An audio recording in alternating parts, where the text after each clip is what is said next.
Imagine cramming your entire day's fuel into one massive tank, like revving a high-performance engine on a single explosive pit stop.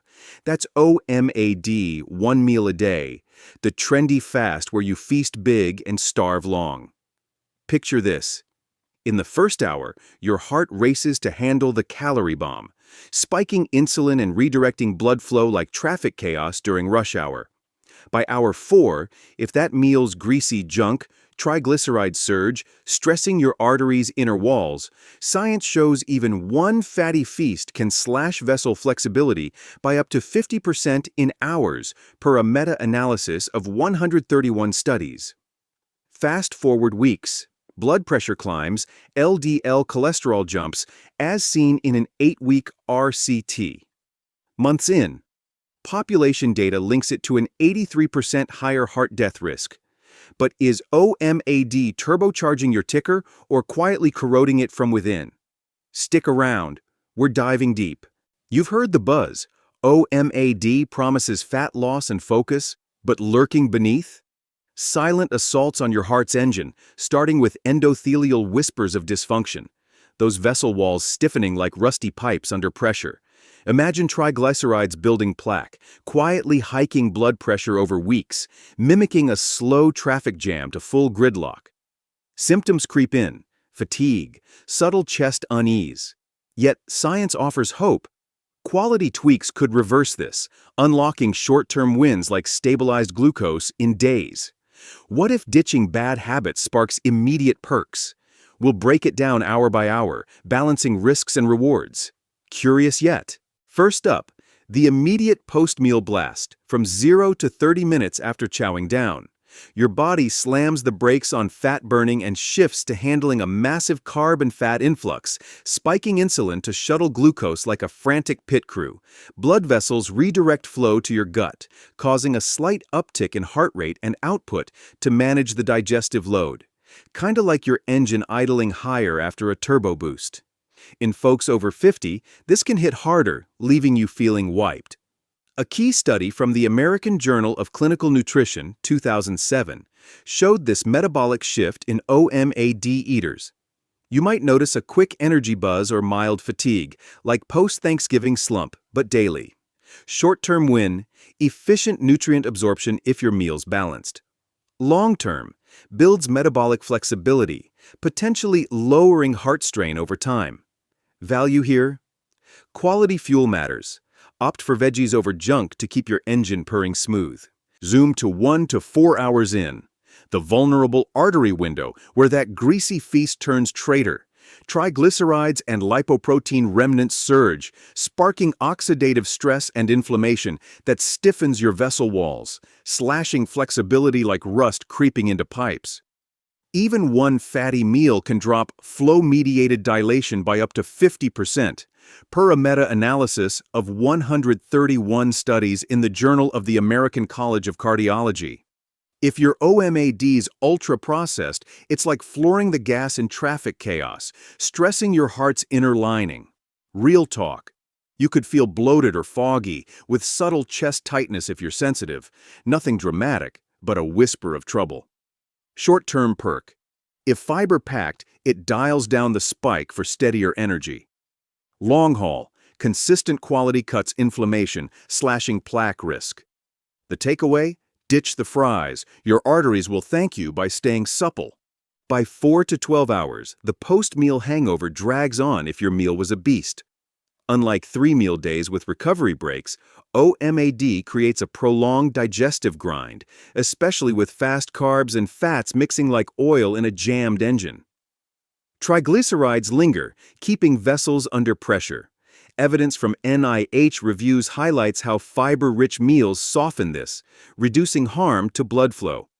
You might experience lingering fullness turning to mild hunger pangs, or that afternoon drag where coffee barely helps.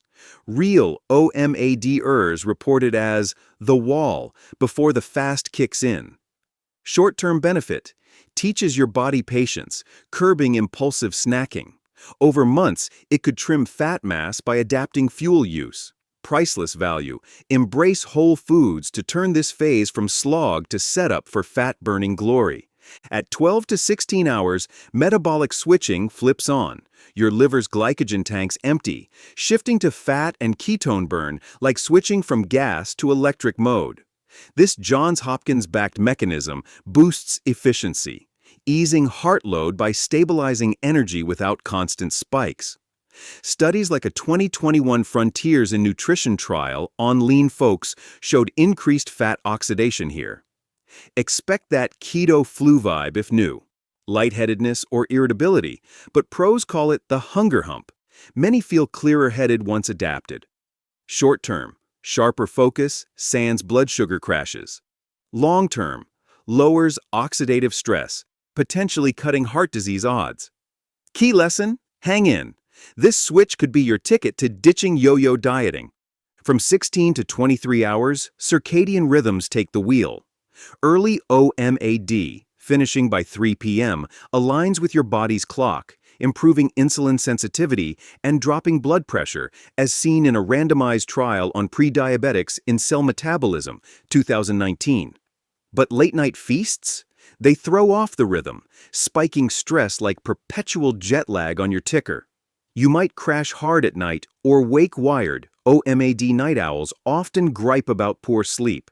Short-term upside: deeper rest if timed right. Years down, better BP control, dodging that 91% higher cardio death risk from AHA's 2024 NHANES analysis for narrow windows. Worth it? Shift to early eats. Your heart's internal clock craves sync. Into the first week, hunger hormones crank up, making that one meal a potential overeat fest. Ghrelin surges, tricking you into bigger, junkier portions that rev your engine too hard. Per the 2007 RCT, this led to erratic glucose in early adapters. Real experience. Ravenous cravings hit like a freight train, with mood swings or headaches. Veterans say it's toughest days 3 to 5. Short-term gain. Quick water weight drop motivates. Long-term. Trains willpower, possibly reducing overall calories for heart-friendly weight loss. Golden value. Prep meals ahead. Conquer this, and you're building habits that outlast trends. Weeks 2 to 8. The mixed results zone where adaptations show. Blood pressure might climb, LDL and total cholesterol rise, HDL2, but triglycerides dip and fat melts, as in Stote's 8-week crossover trial. Your engine adjusts, but not always smoothly. Feel energized during fasts, yet notice subtle puffiness or higher resting pulse. Short-term, visible leanness boosts confidence. Long-term, if quality holds, it curbs inflammation per Cambridge's 2024 fasting study. Insight. Monitor with a doc. This phase proves sustainable tweaks beat extremes. Finally, months to years. Observational data paints a cautionary tale. NHANES, 1999 to 2014, links 1 meal days to 83% higher heart death risk, confounded by lifestyle, but echoed in AHA's prelim 91% bump for less than 8-hour eating. Yet, if OMAD sparks sustained weight loss and anti-inflammatory shifts, like USC's longevity research on fasting mimicking, it could protect against plaque buildup. Long haulers report steady energy, but warn of social isolation. Heart health thrives on balance. Short-term, habit-formed resilience. Ultimate value. Use OMAD as a tool, not trap. Pair with quality, timing, and check-ins to rev your heart safely into the future. So, wrapping this up, OMAD can be a wild ride for your heart's engine, spiking stresses short-term, but potentially tuning it for efficiency if you fuel smart with quality meals, early timing, and doc-approved tweaks. Don't let trends hijack your health. Ditch the junk, embrace balance, and listen to your body to dodge those rusty pipe risks and rev toward longevity. I hope these insights bring some real value to you all. If you find this video helpful, please smash that like button below and subscribe to the channel. It'll help spread our content far and wide, empowering more folks to safeguard their hearts. Thanks for tuning in. Stay fueled right, and catch you in the next one.